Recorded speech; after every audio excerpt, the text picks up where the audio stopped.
Hello students, welcome to mega D classes. आज हम बात करेंगे बच्चों सेक्स डिटर्मिनेशन की, जिसे आप लिंग निर्धारण भी कहते हो, जिसके बारे में आप लोगों ने 8th में पढ़ा होगा, 10th में पढ़ा होगा। या मैं इस बात को तो दावे से कह सकती हूँ कि अगर कोई बच्चा मेडिकल बैकग्राउंड का नहीं भी है, इवन देन ये बात तो उसने जरूर सुनी होगी कि हमारी बॉडी में जो सेक्स डिटर्मिन होता है वो डिपेंड करता है क्रोमोसोम्स पे। तो हमारे में जो फीमेल्स होती हैं उनमें जो क्रोमोसोम्स हैं दे आर XX, और जो मेल हैं उनमें होते हैं XY। तो उसी के अकॉर्डिंगली डिसाइड होगा कि जो बेबी बनेगा उसके अंदर कौन सा क्रोमोसोम प्रेजेंट है, उसी के अकॉर्डिंगली उसका सेक्स डिटर्मिन होता है। बट यहाँ पर हम सिर्फ ह्यूमंस की बात नहीं करेंगे, आज हम बात करेंगे बर्ड्स की, इंसेक्ट्स की। हम 2-3 डिफरेंट मैकेनिज्म्स पढ़ेंगे कि अलग अलग ऑर्गेनिज्म के अंदर क्या क्या क्रोमोसोम्स प्रेजेंट हैं, हनी बी में कौन से क्रोमोसोम प्रेजेंट है और उनका इफेक्ट किस तरीके से डिफरेंट होता है। पर पहले करने से पहले हम इसका थोड़ा सा हिस्टोरिकल बैकग्राउंड देख लेते हैं कि स्टार्टिंग में जो साइंटिस्ट थे उन्हें नहीं पता था कि हमारे जो रिप्रोडक्शन का प्रोसेस है वो सेम है, लेकिन कभी गर्ल हो रही है कभी बॉय हो रहा है। तो ये चीज़ उनके लिए एक पजल थी जिसको वो फाइंड आउट करने की कोशिश कर रहे थे। फिर उसके बाद क्या हुआ, उन्होंने बहुत सारे एक्सपेरिमेंट्स किए और बहुत सारे एक्सपेरिमेंट्स उन्होंने इंसेक्ट्स पे करके देखे।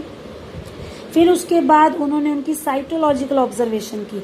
साइटोलॉजिकल मतलब कि इंसेक्ट के सेल्स निकालकर उन सेल्स पे एक्सपेरिमेंट करके देखा, और वहां से उन्हें पता लगा कि सेल के अंदर जो न्यूक्लियस है और न्यूक्लियस के अंदर जो जीन्स या जो क्रोमोसोम्स हैं उनके हिसाब से सेक्स डिटर्मिनेशन होती है। तो इसमें जो एक इम्पॉर्टेंट कंट्रीब्यूशन आता है वो है हैंकिंग का, जिन्होंने 1891 में बताया था कि कुछ इंसेक्ट्स के अंदर उन्होंने एक काम किया था। तो उन्होंने देखा था कि जब उनमें स्पर्मेटोजेनेसिस हो रहा था, यानी कि स्पर्म्स बन रहे थे, तो स्पर्म्स के अंदर उन्हें कुछ स्पेसिफिक न्यूक्लियर स्ट्रक्चर्स दिखे थे, और यहाँ से उनको ये पता लगा कि 50% स्पर्म के अंदर ये स्ट्रक्चर आ रहे हैं, जबकि 50% के अंदर ये स्ट्रक्चर नहीं आ रहे। तो उन्हें उस टाइम ये नहीं पता था कि ये स्ट्रक्चर्स एग्जैक्टली क्या हैं, तो उन्होंने इसको एक्स बॉडी नाम दे दिया था। मतलब उन्होंने सिर्फ एक थोड़ा सा आइडिया लगाया था, लेकिन पूरी जानकारी उनको नहीं थी।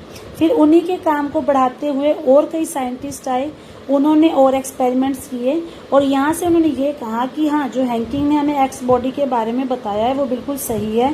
एक्स बॉडी के कारण ही मेल और फीमेल अलग अलग बनते हैं, और बाद में ये फाइंड आउट हुआ कि ये एक्स बॉडी और कुछ नहीं है, क्रोमोसोम है, इसलिए उसका नाम एक्स बॉडी से हटाकर एक्स क्रोमोसोम रख दिया गया।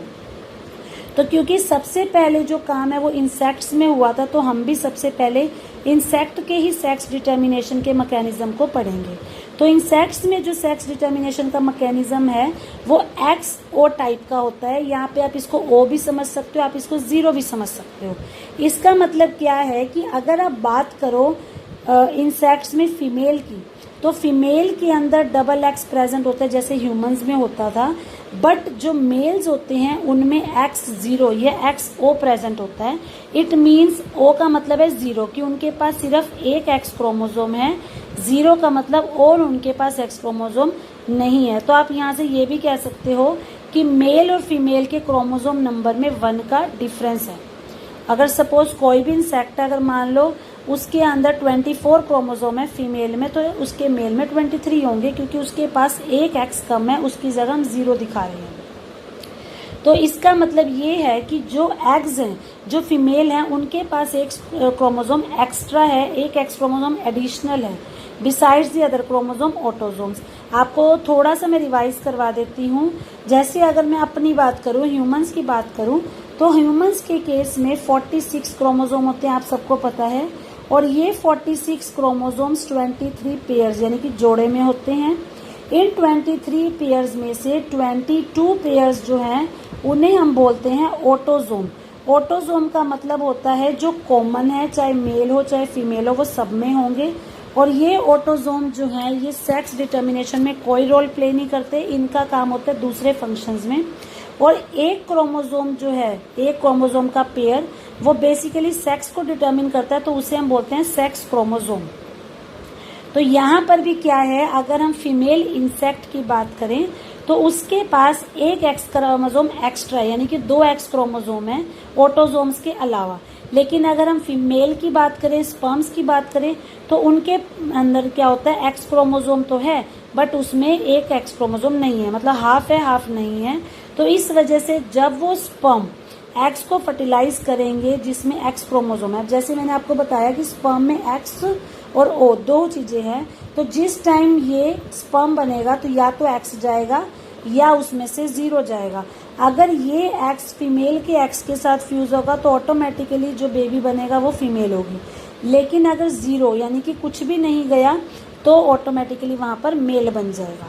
तो यहाँ पे वही चीज बताई गई है कि अगर स्पर्म एक्स को फर्टिलाइज कर रही है और उस स्पर्म के पास एक्स क्रोमोसोम है तो वो फीमेल्स बनाएगा, लेकिन अगर वो स्पर्म फीमेल को फर्टिलाइज कर रहे हैं जिसके पास एक्स क्रोमोसोम नहीं है तो वो ऑटोमेटिकली मेल बन जाएगा।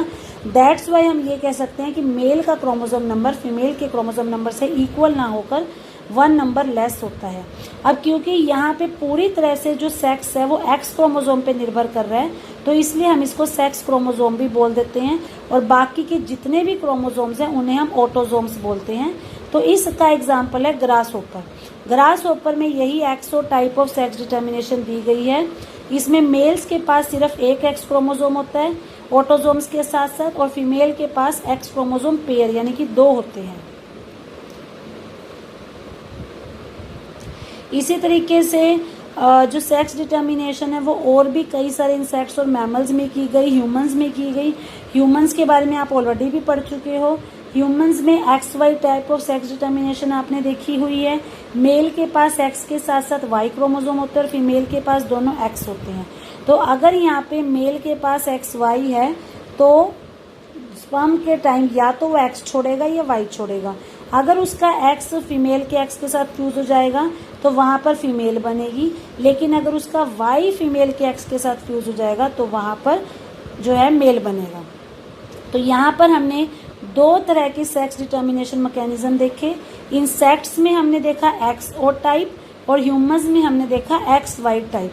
दोनों ही केसेस में हमने ये देखा कि फीमेल तो कॉमन रहेगी, मतलब फीमेल में तो एक्स एक्स है, यानी कि फीमेल के तो दोनों जो एलील्स हैं वो कॉमन है, सेम है, लेकिन मेल 2 अलग तरह के गैमीट्स बना रहे हैं। या तो वो एक्स ओ बनाएगा, मतलब एक्स बना भी सकता है नहीं भी बना सकता, या उसके पास एक एक्स और एक वाई होगा जैसे ह्यूमंस। अब क्योंकि यहाँ पर जो सेक्स डिटर्मिनेशन का मैकेनिज्म है वो मेल की हेट्रोगैमेटी पे डिपेंड कर रहा है, क्योंकि मेल हेट्रोगैमस है। हेट्रो का मतलब डिफरेंट, कि मेल जो है वो तो अलग अलग तरह के गैमीट्स बना रहे हैं और जो फीमेल है वो होमोगैमस है, वो एक ही तरह के गैमीट बना रही है। लेकिन कई सिचुएशंस ऐसी होती हैं जहां पर उल्टा भी हो जाता है, जहां पे मेल तो रहता है होमोगैमस, यानी कि मेल तो हर बार एक ही जैसे गैमीट्स बनाएगा, बट जो फीमेल है वो हेट्रोगैमस हो सकती है। इसका एग्जांपल आता है बेटा बर्ड्स में। अगर हम बर्ड्स में देखें तो बर्ड्स में हमें फीमेल हेट्रोगैमेटी देखने को मिलता है, यानी कि वहां पर जो फीमेल बर्ड होगी उसमें दोनों क्रोमोसोम्स अलग अलग होंगे जिनको हम ZW से रिप्रेजेंट करते हैं, और जो मेल है मेल में दोनों क्रोमोसोम सेम होंगे जिसको हम ZZ से रिप्रेजेंट करते हैं। तो इट मीन्स बर्ड्स में जो बेबी बन रहा है यानी कि जो चिक बन रहा है उसका सेक्स क्या होगा वो मदर पे डिपेंड करेगा, फीमेल पे डिपेंड करेगा। ह्यूमंस में और इंसेक्ट में जो सेक्स है वो डिपेंड करता है फादर पे, पर बर्ड्स के केस में जो सेक्स है वो डिपेंड करता है मदर पे। तो यहाँ पर आपको 3 पिक्चर्स दिखाई गई हैं। सबसे ऊपर आपको पिक्चर दिखाई गई है ह्यूमंस की, मेल एंड फीमेल। देन आपको पिक्चर दिखाई गई है ड्रोसोफाइला मेलानोगैस्टर यानी कि फ्रूट फ्लाई जो कि एक इंसेक्ट है, और तीसरी पिक्चर आपको दिखाई गई है हैन एंड कॉक जो कि बर्ड है। तो यहाँ पर आप देख सकते हो मेल के पास एक्स वाई है, वाई क्रोमोसोम को हम छड़ी की तरह दिखाते हैं, स्टिक की तरह, और फीमेल क्रोमोसोम आपका एक्स एक्स है। ड्रोसोफाइला के केस में भी आप देख सकते हो कि जो मेल है उसको हमने एक्स वाई से रिप्रेजेंट किया है और जो फीमेल है वो एक्स एक्स। और जैसा कि मैंने आपको लास्ट टाइम भी वीडियो में बताया था कि फीमेल का साइज मेल से बड़ा होता है, तो आप इजिली देख के पहचान सकते हो। तो इन दोनों में आपने देखा कि मेल के गैमीट्स अलग अलग हैं, तो इसलिए बच्चा का जो सेक्स है वो फादर पे डिपेंड करेगा। फीमेल दोनों में होमोगैमस थी। बर्ड के केस में उल्टा है, बर्ड के केस में जो मेल है वो ZZ यानी कि होमोगैमस है, बट जो फीमेल है वो ZW यानी कि हेट्रोगैमस है। तो इसके केस में जो बेबी बनेगा उसका सेक्स डिपेंड करता है मदर पे। और ये आपको पता होगा, ये जो सिंबल है जिसमें हम सर्कल के ऊपर एरो लगाते हैं ये मेल के लिए होता है, और जिसमें हम सर्कल के नीचे प्लस का सिंबल लगाते हैं, दैट रिप्रेजेंट्स द फीमेल। तो यहाँ तक आपको क्लियर हो गया होगा। इसके बाद आता है ह्यूमंस में सेक्स डिटर्मिनेशन कैसा होता है। वैसे तो हम पढ़ चुके हैं, वही चीज हम थोड़ा सा ब्रीफली रिवाइज कर लेते हैं। ह्यूमंस में जो सेक्स डिटर्मिनेशन का मैकेनिज्म है that is XY type. 23 pairs of chromosomes होते हैं, जिनमें से 22 पेयर्स बिल्कुल सेम होते हैं, जिन्हें हम ऑटोसोम बोलते हैं। एक पेयर डिफरेंट होता है, that is known as sex chromosome. अगर फीमेल है तो दोनों XX होंगे, अगर मेल है तो एक X और एक Y होगा। स्पर्मेटोजेनेसिस के दौरान 2 तरह के गैमीट बनते हैं। आधे गैमीट्स बनेंगे जिनमें X आएगा और आधे गैमीट्स होंगे जिनमें Y आएगा। अगर मेल का X फीमेल के X के साथ फ्यूज होगा तो यहाँ पर फीमेल बनती है, और अगर मेल का Y फीमेल के X के साथ फ्यूज होगा तो वहां पर मेल बनता है। तो आप ये कह सकते हो कि 50% चांसेस है मेल होने के, 50% चांसेस है फीमेल होने के, क्योंकि जो स्पर्म है वो दोनों को बराबर फ्रीक्वेंसी में कैरी कर रहा है। तो यहाँ से हम कह सकते हैं कि जो स्पर्म है उसका जेनेटिक मेकअप कैसा है उस पर डिपेंड करेगा कि जो बेबी है उसका सेक्स क्या होगा। तो यानी कि प्रेगनेंसी में 50% प्रोबेबिलिटी रहेगी मेल बनने की और 50% प्रोबेबिलिटी रहेगी फीमेल चाइल्ड की।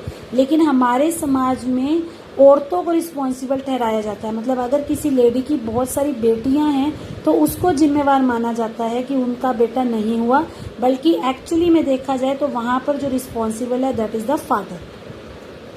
इसके बाद बेटा सेक्स डिटर्मिनेशन में जो आपका लास्ट केस आता है that is of the honey bee.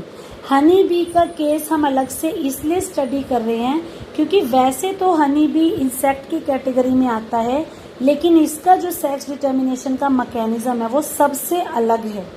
वो कैसे? हनी नॉर्मली आपने देखा है कि सेक्स डिटर्मिनेशन में 2 चीजें होती है, या तो मेल या फीमेल, लेकिन हनी बी के केस में हम यहाँ पर थोड़ी सी डिफरेंट बात करेंगे। हनी बी के अंदर जो सेक्स डिटर्मिनेशन है वो इस बात पे डिपेंड करता है कि क्रोमोसोम के सेट कितने अवेलेबल है। सेट का मतलब होता है कि क्रोमोसोम्स के कितने वहां पे जोड़े हैं।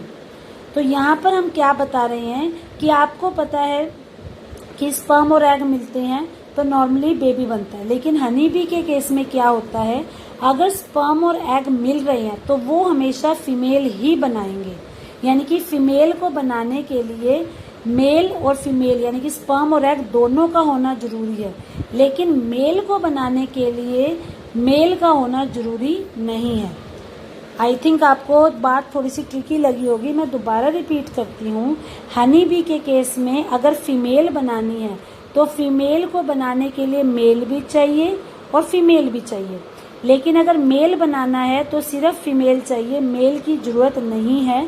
इसलिए आप यहाँ देख भी सकते हो कि हनी बी में मेल में सिर्फ 16 क्रोमोसोम होते हैं, बट फीमेल में 32 होते हैं, यानी कि एग्जैक्टली डबल हो जाते हैं। ऐसा इसलिए है हनी बी के केस में जो फीमेल हनी बी है उसे हम क्वीन या वर्कर बोलते हैं, तो वो तभी बनती है जब स्पर्म और एग फ्यूज होते हैं। तो 16 क्रोमोसोम स्पर्म के और 16 क्रोमोसोम एग के दोनों मिलकर 32 बनाते हैं। लेकिन जो मेल है वो तब बनता है जब एक अनफर्टिलाइज्ड एग से ही डायरेक्ट जो है मेल बन जाता है, मतलब एग की यहाँ पे फर्टिलाइजेशन नहीं हो रही, एग को स्पर्म नहीं मिल रहा, जो एग है वो अनफर्टिलाइज ही है। और पार्थिनोजेनेसिस एक प्रोसेस होता है जो आपको याद हो, हमने फर्स्ट लेसन में भी पढ़ा था, production of zygote without fertilization, कि बिना फर्टिलाइजेशन के ही जो एग है वो डायरेक्टली मेल यानी कि ड्रोन बना सकता है। तो इसका मतलब मेल का जो क्रोमोसोम नंबर है वो फीमेल के क्रोमोसोम नंबर से एग्जैक्टली हाफ है। जैसे फीमेल यहाँ पे 32 है तो इसको हम डिप्लॉयड बोलते हैं, यानी कि इसके अंदर जो क्रोमोसोम है उसके 2 सेट्स प्रेजेंट हैं, लेकिन जो मेल है मेल में सिर्फ 16 क्रोमोसोम है, यानी कि उसके पास सिंगल सेट है, यानी कि वो हैप्लॉइड है। तो इस तरह के मैकेनिज्म को हम कहते हैं हैप्लोडिप्लॉइड सेक्स डिटर्मिनेशन सिस्टम। और इसमें जो मेल्स हैं उन्होंने माइटोसिस से स्पर्म बनाए। यहाँ पे जैसे आप देख सकते हो मेल के अंदर माइटोसिस हुई, माइटोसिस से उस मेल ने स्पर्म्स बनाए और जो मेल बनता है, मेल को बनने के लिए सिर्फ माँ की जरूरत है, फादर की जरूरत नहीं है। इसी तरह से जो मेल है उसके आगे सन भी नहीं हो सकते, बेटे भी नहीं हो सकते, बेटियां ही होंगी। लेकिन जो मेल है उसका ग्रैंडफादर भी है, उसका ग्रैंडसन भी है।